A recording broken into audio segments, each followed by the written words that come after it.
नमस्कार सभी को और राम राम। पिछले वीडियो में हमने काल पढ़े थे, वर्तमान काल, भविष्य काल और भूतकाल। इसमें भूतकाल के 6 प्रकार, भविष्य के 3 और वर्तमान के 5 प्रकारों को पढ़ लिया था। अब हम शुरू करेंगे वाच्य। यह बहुत ही इम्पोर्टेंट टॉपिक है और अक्सर एग्ज़ाम में इससे प्रश्न आते हैं, तो इसको बहुत ही ध्यान से पढ़िएगा और सुनिएगा। तो शुरू करते हैं वाच्य।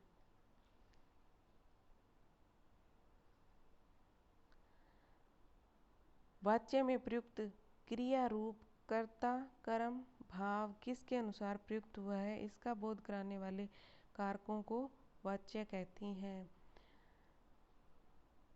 तो वाच्य में सबसे प्रमुख क्या है? क्रिया के रूप है कर्ता, कर्म और भाव।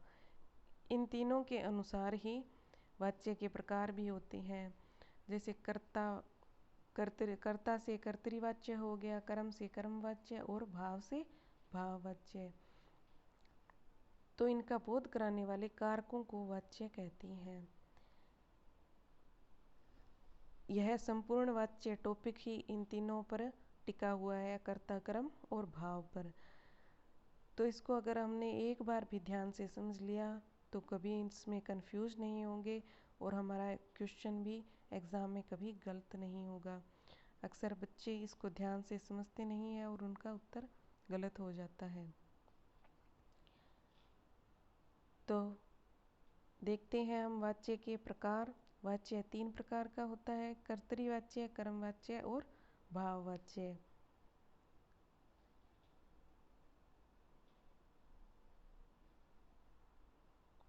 एग्जाम में सीधा क्वेश्चन भी पूछा जा सकता है कि वाच्य कितने प्रकार के होते हैं। तो इसका पहला प्रकार है कर्तृवाच्य। जब वाक्य में प्रयुक्त क्रिया का सीधा और प्रधान संबंध कर्ता से होता है, अर्थात क्रिया के लिंग वचन कर्ता के अनुसार प्रयुक्त होते हैं, उसे कर्तृवाच्य कहते हैं। तो हमें वाक्य में यह देखना है कि जो क्रिया है उसका सीधा और प्रधान संबंध कर्ता से होना चाहिए। वाच्य में सबसे अहम भूमिका क्रिया की ही होती है। अगर क्रिया का संबंध कर्म से होगा तो वहाँ कर्मवाच्य हो जाएगा, क्रिया का संबंध किसी भाव से होगा तो वहाँ भाववाच्य होगा, और क्रिया का सीधा संबंध कर्ता से होगा तो वहाँ कर्तृवाच्य होगा। तो यह वाच्य क्रिया पर भी टिका हुआ है। जैसे लड़का दूध पीता है, तो ये पीना क्रिया है और इसका सीधा संबंध लड़के से है। क्या पी रहा है? दूध पी रहा है। लड़कियां दूध पीती हैं। तो इसमें दूध के अनुसार क्रिया में कोई बदलाव नहीं आया है। बदलाव आया है तो इस कर्ता के अनुसार आया है। लड़का है तो पीता है, लड़कियां हैं तो पीती है। तो यह कर्मवाच्य हुआ। प्रथम वाक्य में पीता है, क्रिया कर्ता लड़का के अनुसार पुल्लिंग एक वचन की है, अर्थात क्रिया है वो कर्ता के अनुसार ही परिवर्तित हुई है। जबकि दूसरे वाक्य में पीती है क्रिया कर्ता लड़कियों के अनुसार स्त्रीलिंग बहुवचन की है। तो इसमें विशेष क्या है? आदरार्थ आपके लिए क्रिया सदैव बहुवचन में होती है, जैसे आप जा रहे हैं। यह आदरसूचक शब्द है आप। तो आपके लिए क्रिया सदैव बहुवचन में होगी। हम नहीं कहेंगे आप एक ही व्यक्ति है तो क्रिया एक वचन में ही होनी चाहिए, लेकिन आदर्शसूचक होने के कारण इसमें क्रिया है वो सदैव बहुवचन में प्रयुक्त होंगी, जैसे आप जा रही हैं। तो इसे हम विशेष ध्यान में रखेंगे कि है तो एक ही बंदा, लेकिन आज्ञा के कारण उसको हम बहुवचन में प्रयुक्त कर रहे हैं। फिर है वाच्य का दूसरा प्रकार कर्मवाच्य।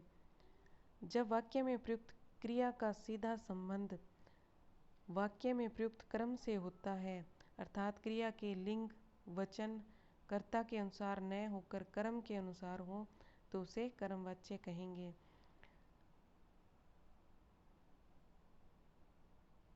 अब इसमें क्रिया का सीधा संबंध किससे हुआ? कर्म से हुआ, इसलिए यह कर्मवाच्य है।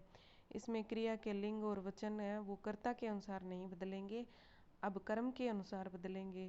कर्मवाच्य में कर्म के अनुसार और कर्तृवाच्य में कर्ता के अनुसार है वो क्रिया बदलती है। अब इसमें राम ने चाय पी, सीता ने दूध पिया, तो इसमें पी है ये क्रिया और इसमें पिया, क्या पिया? दूध। तो ये दूध कर्म है, तो इस कर्म के अनुसार क्रिया बदली है। हमने यहाँ ऐसे तो नहीं लिखा कि सीता ने दूध पी और चाय पिया, इसको हम उल्टा नहीं बोल सकते, क्योंकि इस क्रम के अनुसार पी आएगा, चाय पी और दूध पिया, इस तरह की क्रिया आएगी, तो यह कर्मवाच्य है। अगर इनको हम एक दो बार वो समझ लेंगे तो कभी गलत नहीं होंगे ये। फिर तीसरा प्रकार है भाववाच्य। क्रमवाच्य के और उदाहरणों को समझ लेते हैं। उपयुक्त प्रथम वाक्य में पी स्त्रीलिंग एक वचन है, जो वाक्य में प्रयुक्त कर्म चाय स्त्रीलिंग एक वचन के अनुसार आई है, अर्थात चाय क्या है? स्त्रीलिंग और एक वचन है। द्वितीय वाक्य में प्रयुक्त क्रिया पिया ये पुल्लिंग एक वचन में है, जो वाक्य में प्रयुक्त कर्म दूध दूध क्या है? पुल्लिंग है और चाय स्त्रीलिंग का शब्द है और दूध पुल्लिंग शब्द है और एक वचन है, तो क्रिया भी इन्हीं के अनुसार पुल्लिंग और स्त्रीलिंग एक वचन में आई है। क्रमवाच्य की दो स्थितियां होती है, एक तो कर्ता युक्त क्रमवाच्य और एक कर्ता रहित क्रमवाच्य। इस बिंदु को हम ध्यान से समझेंगे कि ये दो स्थितियां कौन सी है और कैसे है। पहली स्थिति है कर्ता युक्त क्रमवाच्य, जिसमें कर्ता होगा और कर्म भी होगा, और दूसरे में कर्ता नहीं होगा, सिर्फ कर्म होगा। कर्ता युक्त कर्मवाच्य, जब वाक्य में कर्ता विद्यमान हो तो वह तिर्यक कारक की स्थिति में होगा, अर्थात कर्ता कारक चिन्ह विभक्ति युक्त होगा, तथा ऐसी स्थिति में क्रिया बीते समय की भूतकालिक होगी। पीछे हमने उदाहरण देखा कि राम ने चाय पी, तो ये भूतकालिक बीते समय की क्रियाएं ही थी। तो कर्मवाच्य में क्रियाएं भूतकाल की होंगी, यह भी हमें ध्यान रखना चाहिए।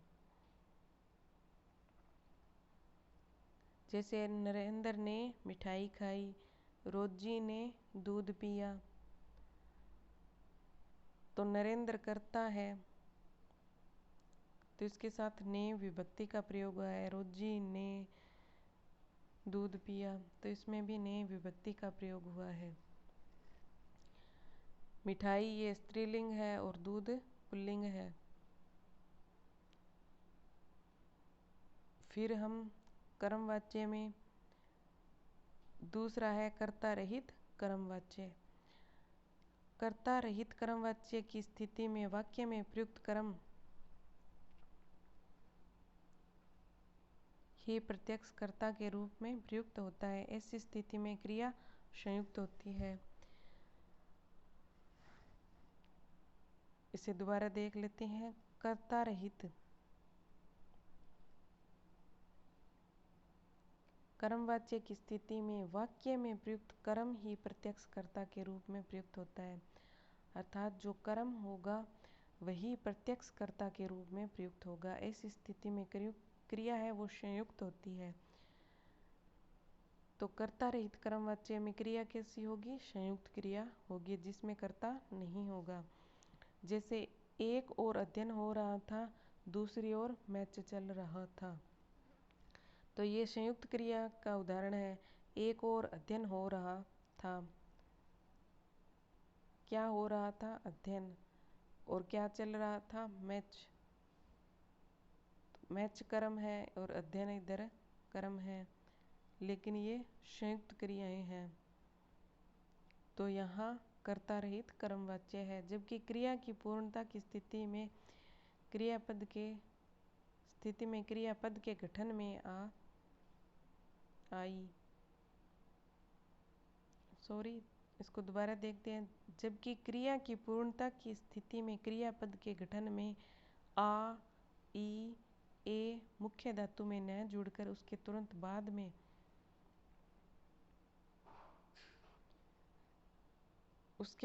बाद में प्रयुक्त सहायक धातु में जुड़ते हैं। जैसे अंथेनी की घड़ी चुरा ली गई, चोर पकड़ लिए गए, तो ये संयुक्त क्रिया है। एंथनी की घड़ी चुरा ली, तो इसमें ई, चुरा ली गई, चोर पकड़ लिए गए,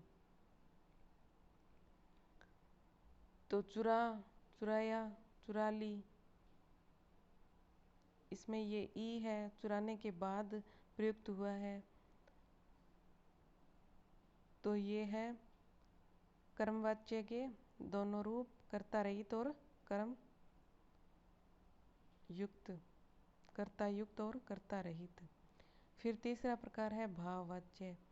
जब वाक्य में प्रयुक्त क्रिया न तो कर्ता के अनुसार होती है और न ही क्रम के अनुसार, बल्कि असमर्थता के भाव के साथ वहाँ भाववाच्य होता है। जैसे आंखों में दर्द के कारण मुझसे पढ़ा नहीं जाता, तो यहाँ असमर्थता का भाव प्रकट हो रहा है कि आंखों में दर्द है, दर्द का भाव है, इसलिए मुझसे पढ़ा नहीं जाता। यहाँ पढ़ने में असमर्थता जताई जा रही है।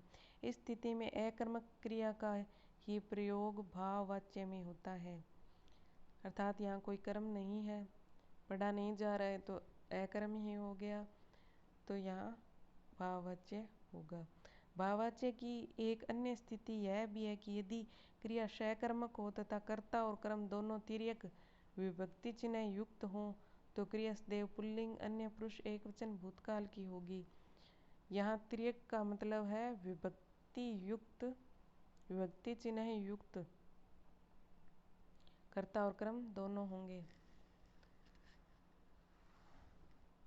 भाववाच्य की एक अन्य स्थिति यह भी है कि यदि क्रिया सकर्मक हो, अर्थात उसमें कर्म तो हो क्रिया में, तथा कर्ता और कर्म दोनों विभक्ति चिन्ह युक्त हों, तो क्रिया सदैव पुल्लिंग में होगी, अन्य पुरुष में, एक वचन में और भूतकाल की होगी।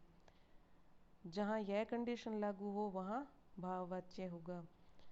मेन बात यही है, अर्थात क्रिया सदैव पुल्लिंग में हो, अन्य पुरुष में हो, एक वचन की और भूतकाल की हो, तो वहाँ भाववाच्य होगा। जैसे राम ने रावण को मारा, तो राम ने और रावण को, तो इसमें कर्ता और कर्म दोनों के साथ विभक्ति चिन्ह है, और मारा क्रिया है यह पुल्लिंग की है, अन्य पुरुष की है और एक वचन की है और भूतकाल की है, इसलिए यहाँ भाववाच्य है। लड़कियों ने लड़कों को पीटा, यह इसका एक दूसरा उदाहरण है। फिर है वाच्य परिवर्तन, जिसे हम नेक्स्ट वीडियो में देखेंगे। धन्यवाद।